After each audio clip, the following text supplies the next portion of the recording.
Hey guys, I'm back with my another video and welcome back to my channel. তো দিনটা ছিল 17th August 2023.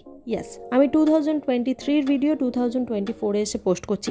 এত ল্যাদখোর বাঙালি তোমরা জীবনে দেখেছো গাইস? যদি দেখে থাকো অবশ্যই কমেন্ট বক্সে তার নামটা মেনশন করতে একদম ভুলবে না। তো চলো, আমরা সকাল সকাল বেরিয়ে পড়েছিলাম গোয়ার উদ্দেশ্যে। আর তোমরা কি ভাবছো আমি গোয়া ঘুরতে গিয়েছিলাম? না না গাইস, একদমই না। কারণ বাবা মা দীঘা যাওয়ার পারমিশন দেয় না, সেখানে তো গোয়া আমার অনেক ভাবনার বাইরে।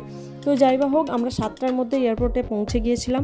আর এয়ারপোর্ট পৌঁছে আমরা চেক ইন করে যে যার বোর্ডিং পাস কালেক্ট করে আর যা যা রুলস অ্যান্ড রেগুলেশন আছে সব কিছু ফলো করে আমরা ওয়েট করছিলাম, কারণ আমাদের 8:30টায় ফ্লাইট ছিল। তো চলো, আজকে আমার গোয়ার জার্নিটা কীরকম ছিল তোমাদের সাথে শেয়ার করতে নতুন ভিডিও নিয়ে চলে এলাম।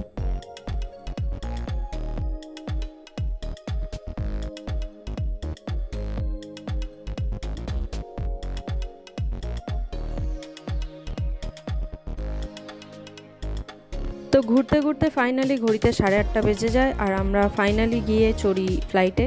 তো আমাদের ভায়া হয়ে ফ্লাইট ছিল কলকাতা টু ব্যাঙ্গালোর, ব্যাঙ্গালোর টু গোয়া। তো আমরা প্রথমে ব্যাঙ্গালোরের উদ্দেশ্যে পাড়ি দিলাম।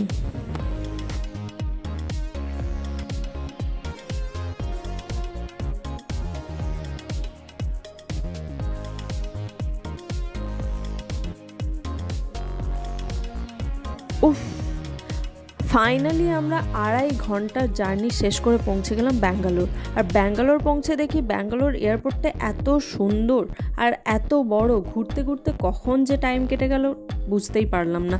তো সময় হয়ে গেছিলো আমাদের নেক্সট ফ্লাইটের। তো আমরা নেক্সট ফ্লাইটে করে আবার গোয়ার উদ্দেশ্যে পাড়ি দিলাম।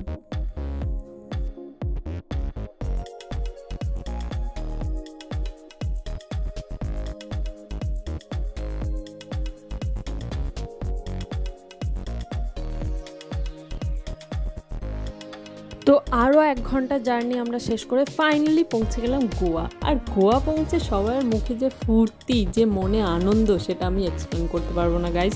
তো গোয়া পৌঁছে যতটাই আনন্দিত হয়েছিলাম ততটাই ডিসঅ্যাপয়েন্টেডও হয়েছিলাম, কারণ সবাই লাগেজ চলে এসেছিলো, আমারটা আসছিল না। তো ফাইনালি যখন আমার লাগেজের দেখা পেলো, আমার বন্ধুও খুব খুশি হয়ে গেছে, কারণ আমাদের জন্য বাইরে গাড়ি ওয়েট করছিল আমাদের হোটেলে নিয়ে যাওয়ার জন্য। তো চলো, ফাইনালি আমার লাগেজটা কালেক্ট করে আমরা হোটেলের উদ্দেশ্যে পাড়ি দিলাম। আর একটা সত্যি কথা তোমাদের বলি, ততক্ষণ পর্যন্ত ফিল হচ্ছিল না যে আমরা গোয়া এসেছি। যখনই আমরা বিচ, নারকেল গাছ এসব দেখেছি তখন আমাদের আনন্দ তো আকাশ ছোঁয়া। তখন আর আমাদের কে পায়, first time we are in Goa, তো তার মজাটাই আলাদা। এরকম আনন্দ ফুর্তি করতে করতে, দেখতে দেখতে, হই হুল্লোড় করতে করতে আমরা পৌঁছে গেলাম হোটেলে। তো হোটেলে পৌঁছে জানতে পারলাম যে লাঞ্চ টাইম অলরেডি ওভার হয়ে গেছে। আমাদের জন্য জোর করে লাঞ্চটাকে ধরে রাখা হয়েছে। তো আর 7-5 না ভেবে আগে চটপট করে আমরা গিয়ে লাঞ্চটা সেরে নিলাম।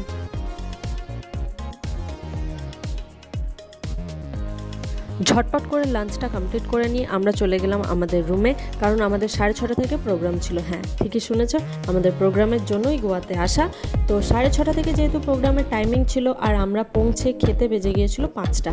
তো রুমটা একটু ঘুরে দেখে ফ্রেশ ট্রেশ হয়ে, হাতে যেহেতু বেশি টাইম ছিল না, তার মধ্যে মেকআপ, ড্রেস সব কিছু করতে হতো, তো সেই জন্য আর আলাদা করে রেকর্ড করে উঠতে পারিনি। 6:30টায় যেহেতু প্রোগ্রামটা শুরু হয়েছিল আর খুব তাড়াতাড়ি শেষ হয়ে গেছিলো, 8:30 নাগাদ শেষ হয়ে গেছিলো। তো আমরা সেই জন্য 2 বন্ধু মিলে একটু বাইরের আশপাশের পরিবেশটা এক্সপ্লোর করতে বেরিয়ে পড়েছিলাম।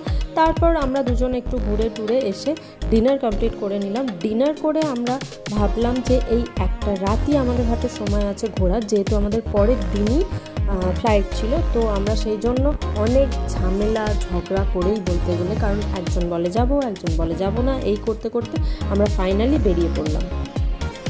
আর পৌঁছে গিয়ে যে ভাইবসটা আমি ফিল করেছিলাম, চলো তোমাদেরও একটু ফিল করাই। তোমরা আমার সাথে ভিডিওটা দেখতে থাকো আর মজা নিতে থাকো।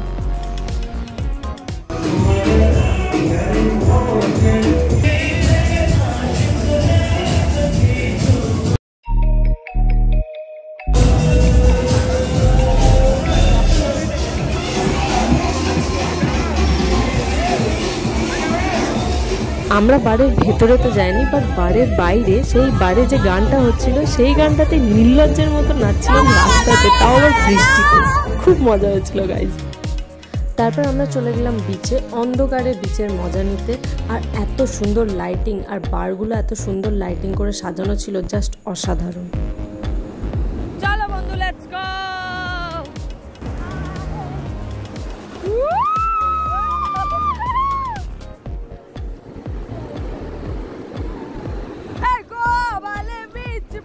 তো রাতে মজা টজা করে সকাল সকাল ঘুম থেকে উঠে ব্রেকফাস্ট কমপ্লিট করে আমরা চলে গিয়েছিলাম বাগা বিচে ফান করতে, গাইস, ফান, মজা।